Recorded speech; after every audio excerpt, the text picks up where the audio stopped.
I had a dream that I was replaced by a diverse woman. Oh, not again. Yeah, only this time, it wasn't just me. They were taking all my favorite people and replacing them with diverse women complaining about the patriarchy. Will you check under the bed and make sure there's no Disney executives under there? The last time I had the dream, I was walking down the school hallway. And then I see Butters, and he's like, "Hey, Eric, you want to see what my mom packed me for lunch?" And that's when I start to notice that something's wrong. Everyone I cared about has been systematically replaced.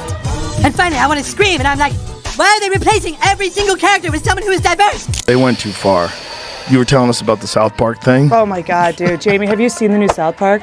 I definitely saw clips of it. It is so funny. First of all, Cartman has been replaced by a black trans woman. And the whole thing, well, it's really incisive commentary. Obviously, they always do such a good job with this. Tell me, what was it like to play Snow Latina? First of all, Steven, it was weird. But I did enjoy reimagining the character as a woke Colombian woman who looks like a fish. Well, I sold out years ago and I'm a coward. Are you surprised that everyone hates the movie? Not at all. Society is far too racist and misogynist to appreciate the reimagining of a classic Disney princess as an ugly Colombian chick. Honestly, I'm embarrassed of this because I chose a filter that made me look pink as hell. But you thought you did something. You thought you did something by pointing out that I, like every other person on planet Earth, use filters on my photos. But you know what you really got? Rachel Zegler just got completely roasted by South Park. And let's just say, she's not handling it well. From fiery interviews to vanishing public appearances, the Snow White remake was already teetering on disaster. But now, it's full-blown chaos. And South Park? Yeah. They didn't hold back at all. In this video, we're diving into the parody that turned Disney's biggest controversy into meme-worthy madness, and why Rachel Zegler's reaction has the internet absolutely buzzing. Let's get into it! This is bull. How do you get your mom arrested for child abuse? She wouldn't let you stay home and play Baldur's Gate 3. In addition to that, there was already an uproar about her being cast as Snow White because she is not Caucasian, she is a Latina, she is half Colombian, and so people were like, why were you cast in the first place? We just had a black Little Mermaid, now we're having a Latina Snow White, and she is literally called Snow White. This doesn't make sense. Yeah, the entire film's about a love story. Yeah, I mean, it's about a love story because that's what the point of the film is, and I'm sorry that chivalry and a man pursuing you is now deemed as stalking, which now it's kind of making sense. Is it Catherine Kennedy who runs Disney? But ran Lucasfilm and whatever, and her whole thing is just make it a girl and make her gay. Make it a girl and make her gay. It's so well done. And then Rachel, right in the center, please. Right in the middle. Here we go. And one moment, Rachel. Rachel, let's see the front. Rachel, let's look right here. Up here, please. To your right, please. To your right, Rachel. To your right. One more here. This camera. Rachel Zegler's role in Snow White 2025 has become a lightning rod for controversy. And the backlash? It didn't just come from die-hard fans of the 1937 classic, it came from newer audiences too, all curious about Disney's bold reimagining of the fairy tale. Things were already rocky after Rachel made some eyebrow-raising comments about the original Snow White, calling it outdated, something a lot of people took as a straight-up diss to one of Disney's most iconic films. Then came the rumors of behind-the-scenes drama, especially whispers about tension between Rachel and her co-star Gal Gadot. But just when you thought the situation couldn't spiral any further, South Park came in swinging. Out of nowhere, the show dropped an episode poking fun at the Snow White chaos, complete with a cartoon version of Rachel. The segment was short, but it blew up online within hours. Reports say Rachel was furious, feeling like the parody only poured fuel on an already burning fire. Meanwhile, Disney found itself stuck in the middle of a PR nightmare. And South Park creators Trey Parker and Matt Stone? Yeah, they're not backing down. In fact, word is they're already working on a follow-up to the Panderverse called the DEI Special. The last time I had the dream, I was walking down the school hallway. And then I see Butters, and he's like, "Hey, Eric, you want to see what my mom packed me for lunch?" And that's when I start to notice that something's wrong. Everyone I cared about has been systematically replaced. And finally, I want to scream, and I'm like, why are they replacing every single character with someone who is diverse? But then Kenny's like, it's not our fault, it's because of Kathleen Kennedy. But then Kathleen Kennedy's just like, make it more lame. And everyone in town is like, no, please, Kathleen Kennedy, stop ruining everything. But Kathleen Kennedy is all like, put another gay diverse woman in it, make it more lame.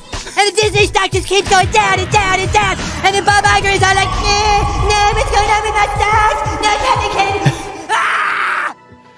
No, make it more lame. That is exactly what they're doing. And that is why we hate the diversity, equity, and inclusion casting and writing in movies. For Disney CEO Bob Iger, the timing couldn't have been worse.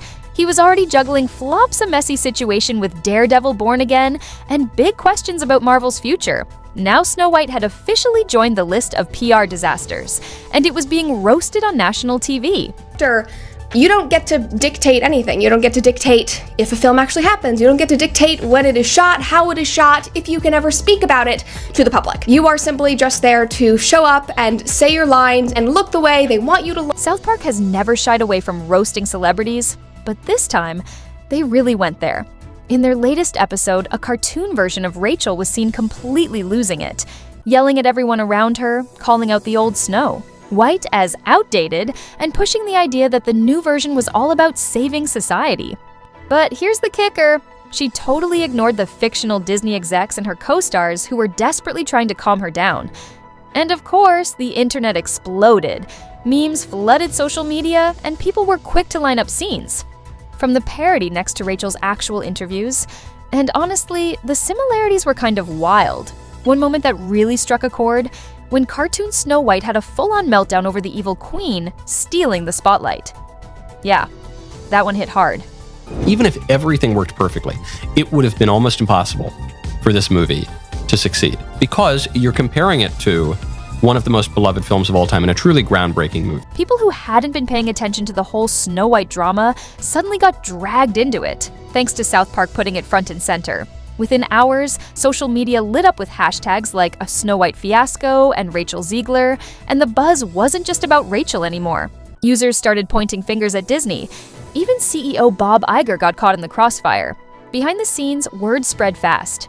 Rachel was livid. She reportedly felt completely blindsided by the parody, and let's just say, she didn't take it lightly. Rights are on the line, folks. Bitch! The right to buy Cosby sweaters? Come on. That's the face of a serial killer. And if you disagree with this sentiment, just hit the unfollow. Just hit the unfollow button.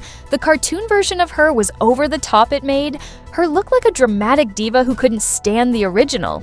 Snow White insiders said Rachel actually wanted to speak out and clarify her real feelings about the 1937 film, but Disney allegedly told her to stay quiet, worried that any extra statement would just make things worse. This was reportedly part of a bigger plan to keep her out of the spotlight, something that had already caused tension between her and Disney's top executives.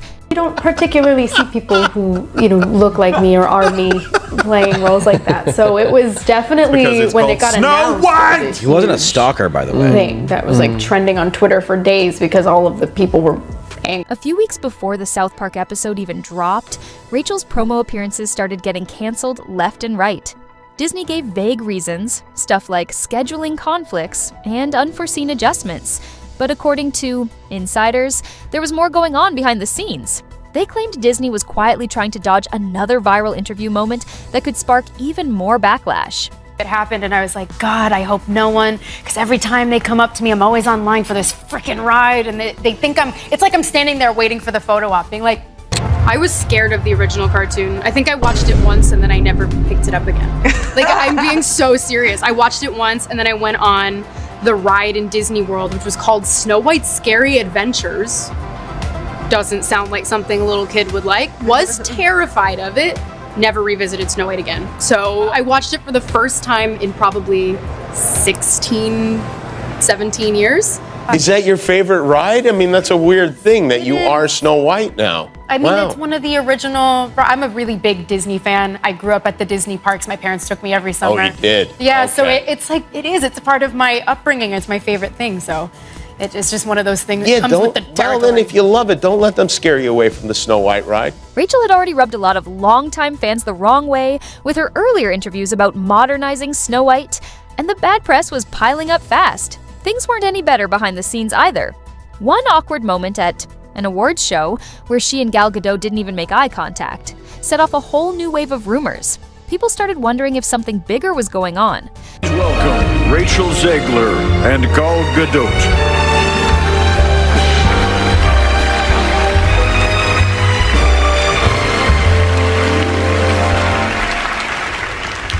Visual effects push the boundaries of what we see on screen. Their work makes the impossible seem possible. With breathtaking ambition, they create magic that wraps its arms around our wildest imaginations.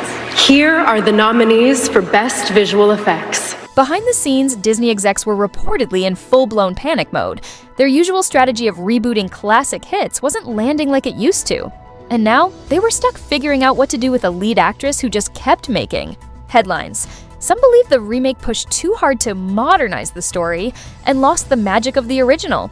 Others felt it was about time for a fresh, updated take and stood behind the new direction. Either way, the whole situation had spiraled into a full-on PR nightmare. It was supposed to come out like a year and a half ago, and then we went after them so hard because of their variety of ridiculous sins that they actually went into full-scale reshoots on Snow White when we announced that we had a competitor. Things were already going downhill. Then South Park jumped in, and it tanked even faster. The show didn't hold back. It openly mocked Rachel Zegler's now infamous comments about the original Snow White being outdated. And suddenly, the whole mess was thrown into the heart of pop culture chaos. For a few days, it wasn't even about the remake or behind-the-scenes drama anymore. People were talking about how the original Snow White had real Disney magic, depth, charm, and emotional weight, and how this new version seemed to lose all of that. The internet lit up. The film wasn't being discussed as a movie. It had officially become a punchline. Even South Park couldn't resist taking a swing. Critics started warning that this level of public ridicule might just be the final blow for a film already, buried under bad press. That same weekend, fans noticed Rachel posting some cryptic stuff on social media, and a lot of people were convinced she was throwing subtle shade right back at the South Park episode. Kind of a Disney magic that had depth, that had absolute, it was riveting, and it's based, of course, on a Brothers Grimm story. The internet exploded with memes. Jokes about Snow White going on a mission to fix society started trending. And for a lot of people, the parody hit a little too close to home. As the chaos played out online, Disney stayed silent. Behind the scenes, execs were reportedly going back and forth, unsure whether to respond or lay low. But they also knew one thing: drawing more attention to a South Park episode has backfired for others in the past. Still, fans noticed the silence. Some even started asking if Disney had completely lost control. Rumors began swirling that Bob Iger and the board were holding near-daily emergency meetings, scrambling to stop Snow White 2025 from turning into a full-blown disaster. But at that point, it may have already been too late. With every new leak, whether it was Rachel's rumored outrage or the viral South Park roast, the spotlight kept drifting further and further from the actual movie. Started with the movie star Rachel Zegler, who I believe would be categorized as a loudmouth. At this point, all anyone could focus on was the non-stop stream of controversy. Rachel's working relationship with Disney wasn't looking any better either. According to insiders, she felt completely thrown under the bus. Disney wasn't defending her, and to make matters worse, they were pulling her from scheduled talk show appearances. From Rachel's perspective, it looked like Disney was breaking parts of her contract that promised promotional opportunities, and the trust was quickly falling apart. Too far. You were telling us about the South Park thing? Oh my God, dude. Jamie, have you seen the new South Park? I definitely saw clips of it. It is so funny. First of all, Cartman has been replaced by a black trans woman. And the whole thing, really incisive commentary. Obviously, they always do such a good job with this. It's the Panderverse, which is hilarious. It's such a great name. All the handymen are the richest people because no men know how to do anything anymore because they went to college. So it's all about how college has made us stupid, and we need handymen to do everything now because we're using Siri and whatever. So there's the handyman bought Instagram and now is like going to space because he's just a billionaire. Is it Catherine Kennedy who runs Disney, but ran Lucasfilm and whatever? And her whole thing is just make it a girl and make her gay. Make it a girl and make her gay. It's so well done. Not everyone saw the South Park episode as harmless fun. Some viewers felt the parody crossed the line, turning important conversations about progress in media into nothing more than cheap punchlines. But on the flip side, others argued that South Park nailed it. They said the show perfectly captured how exhausted people were with Disney's endless stream of remakes, especially ones that felt completely out of touch with what fans actually wanted.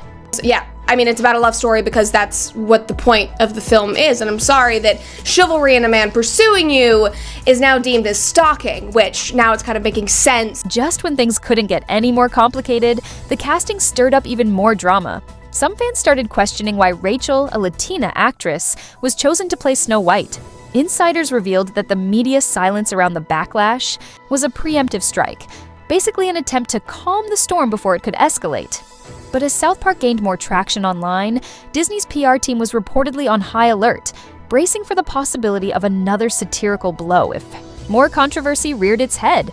The original production, I was scared of it. Oh, it was so weird. It was the stalker. Like, I feel like if you are taking on the most iconic Disney role ever, genuinely, like this was the most prolific Disney film, I feel like you should kind of have some sort of reverence. Bob Iger, once praised for his ability to handle corporate chaos, now seems stuck.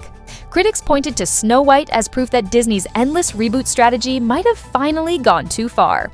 After several underwhelming releases, Iger couldn't afford another flop, especially one that was turning into a PR disaster. The film was becoming less about the movie itself, and more about Disney's entire image.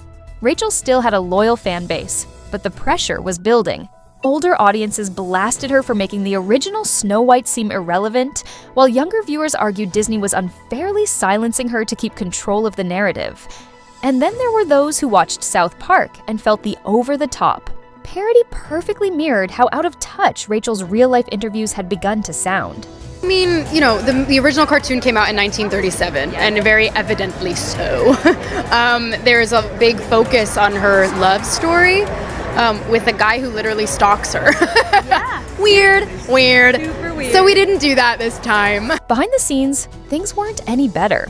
Leaks from the production crew claimed the set had been tense for months, with constant rewrites and last-minute reshoots, all desperately trying to fix a messy third act that just wasn't landing. Some insiders said this could mark a turning point in Disney's creative direction. Bob Iger had already hinted the studio might start pulling back on stories with controversial themes. And many believed Snow White was the reason why. Even if no one at Disney would officially confirm it, the timing said it all. Something was clearly shifting behind the curtain. Still, the big question remained. Were these changes genuine course corrections, or just surface-level tweaks to keep the critics quiet?